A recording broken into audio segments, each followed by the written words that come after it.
Previously in Phaneroo. I want to talk to us this evening as people who understand that God has both gifted you and assigned you for a purpose on the earth, which is the preaching of the gospel of Jesus Christ. This is something we should enter with so much precaution, so much accountability, and seriousness on our part, especially for those of us who are gifted to see in the generic realms of divine thought. I always say there's that which is generic, and it comes in the provisions of the office that you have been given. For example, if somebody is a natural singer, they don't need to apply themselves so much to sing. But there are some who understand the power of putting more effort to improve the craft. And some of those people perform way better than people who don't follow the principles that govern singing. That's why there's things as training. Even spiritually, we have something called spiritual exercises. Exercising yourself to godliness. So your spirit man can be exercised for accuracy. If you don't respect or understand how powerful this requirement is in the kingdom, you'll not function in the excellence of the spirit. The human spirit can be exercised to do so much. For example, if it is exercising yourself to see, to what end are you seeing? There is a wisdom that requires you to be accountable of what you see, that you might not have offense on the day of Christ. There are offenses that come with the assignments that God has given us because He expects us to function a certain way. That's the essence of consecration.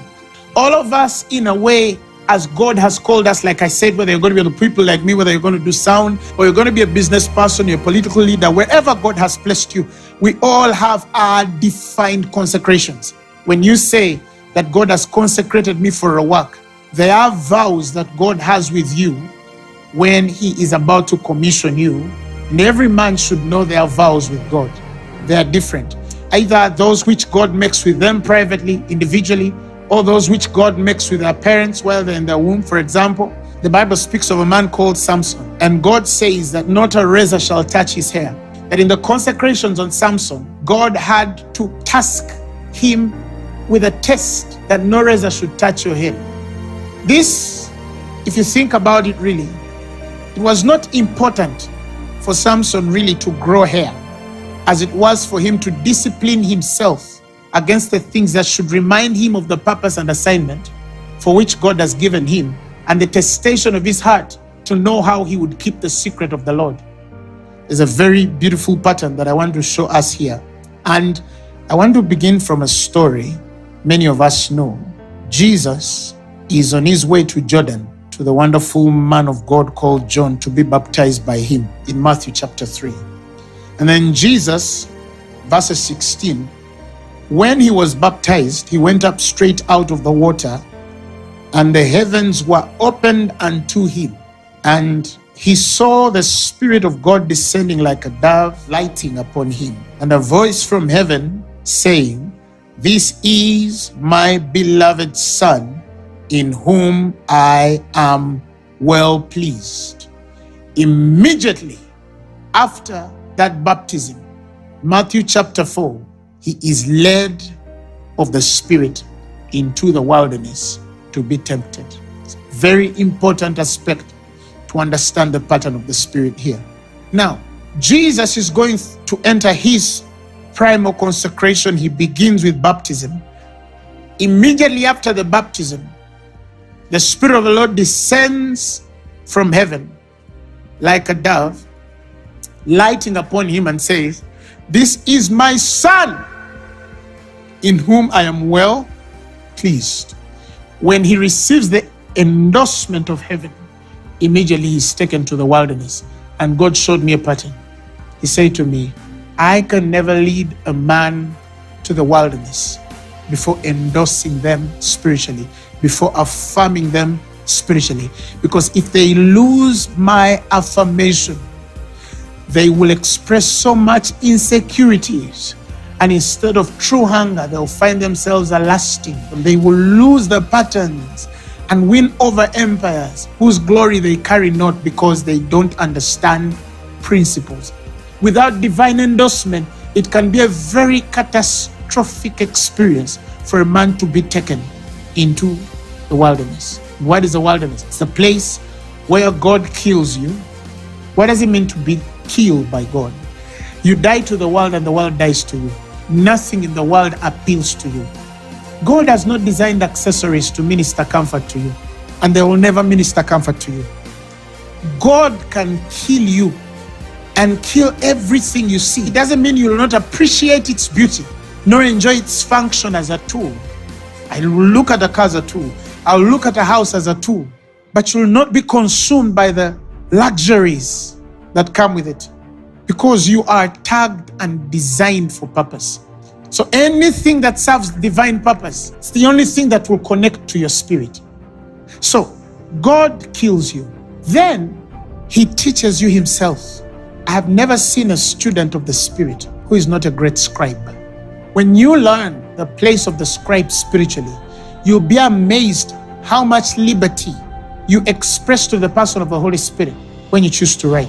That's why the Bible speaks of the scribe which has been instructed unto the kingdom of heaven. The Bible says, is likened unto a man that is a householder, which bringeth forth out of his treasure things new and old. What is this treasure? The Spirit. So out of your spirit, you can bring out both new and old. You connect both to ancient oils and the transitions of the Spirit as God would require and avail them in every dispensation. But it's amazing what he starts to speak when you get a pen or you get your phone and say, speak, Holy Spirit, I am listening. So remember I said in the wilderness, he kills you, he teaches you, but also he tests you to maturity. Jesus goes to Peter and says, I saw in the vision, I saw Satan has desired to sift you as wheat. But he says, but I've prayed for you that your faith fail thee not. Because at one particular point, your fellow brethren are going to fall, and I will need you, Peter, to stand to restore your brethren. This was not something God would avert of Peter's life, because it was a necessary testation for God to mature him enough to restore a man when he finds him going through the same sifting he went through a while ago. That is not something you learn outside the wilderness. That is something God teaches you in your wilderness experiences. And these are testations that teach you to learn. He'll put you in scenarios. You have 5,000 people. What do you have? 2 fish and 5 loaves of bread. So how do we feed them? Watch from the master.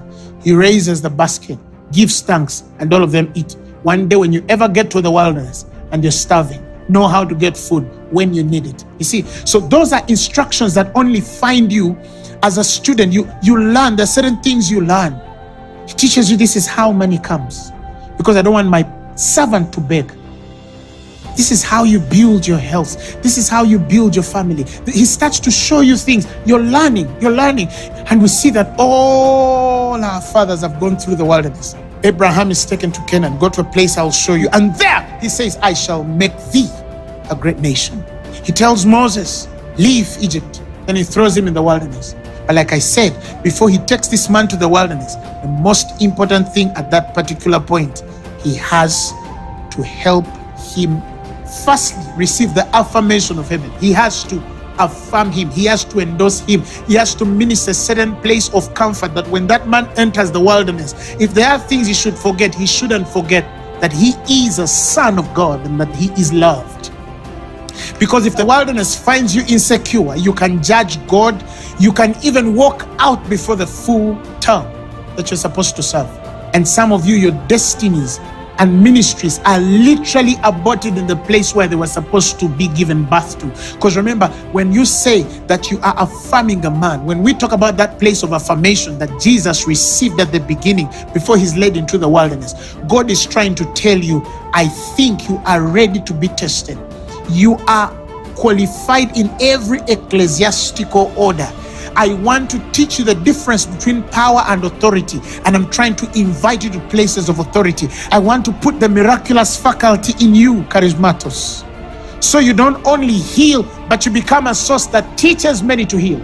You don't just become rich, but you become a source that multiplies many into wealth. And to do that, I need firstly to affirm you, to know that I'm entering this thing, but the blood in me is not of a human being. The resources that are planted and established in my spirit are beyond a normal human being can find. So yes, I'm going through this trial, but I'm not going alone. There is somebody who anointed me. There is somebody who endorsed me. There is somebody who affirmed his love for me, that whether you in the wilderness go through fire, whether you go through water, you will never doubt God. You will never denounce him. You will never second guess. You will never judge him foolishly, because you remember the moment he first affirmed his love and presence with you.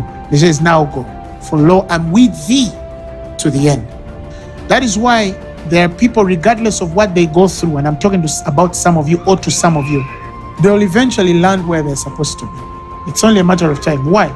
That God had his eye and design on you and say that I chose you already and I've kept my righteousness on you for one purpose only, because there is something I have called you for. And it's only I who can take you there. But I cannot take you through the deeper consecrations that you need, at the degree I should use you, if you firstly don't receive my affirmation that regardless of what you are going through, you are my son. Join our online family, spread the love, and follow us on Instagram, Twitter, Facebook, and also subscribe to our YouTube channel, Phaneroo, Make Manifest.